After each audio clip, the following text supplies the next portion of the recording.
I've always worked since I was 15, and worked a couple jobs here and there. Usually always had some stuff, lots of sort of failed side gigs that never worked, but always working. And I think the important thing that people are missing right now is you need to work in businesses to understand business. You're at a disadvantage if you want to be an entrepreneur and you just learn everything from a book, or you learn everything from university, and then you go off and start your own business. And that's not, I'm not saying you can't do it that way, but what I am saying is don't discount the entrepreneurship lessons you can learn along the way.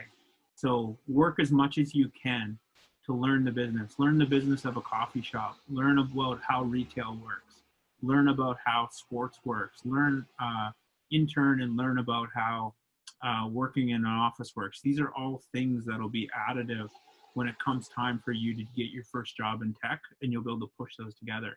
And also make sure you're able to leverage those at your interview.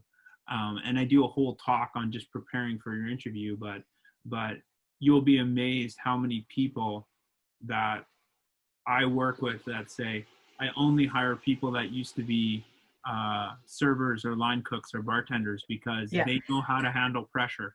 And that's totally true, versus somebody that's just learned about like how to handle pressure 101 from school. Because, you know, in the university learning, online learning, that's all good. But if you actually have to serve customers and you work with owners that tell you, hey, if we don't plan for this, we don't do this, then we're not going to be able to make payroll. These are all things you're going to have to know going into tech so you can prepare yourself. There's lots of learning out there. And I think people might discount that, but those are all small stepping stones to do that. Myself, I worked at Denny's in PG for a long time. And then I went and found an opportunity to work for Sandman and open up new restaurants. And I traveled all over and I did that. I learned a lot about what that takes to hiring and staffing. And then I ended up working at Coast Hotels, and I worked at the Fairmont Hotels. I still think it's one of the best jobs I've ever had, and traveled all over and discovered I really like traveling. And I still take some of those management lessons I learned from Fairmont and use those in my job today. So I think I know it's going to be a change in the global economy, especially with this, that we're going to work many different careers in your life. And I think that's good to learn something from each of those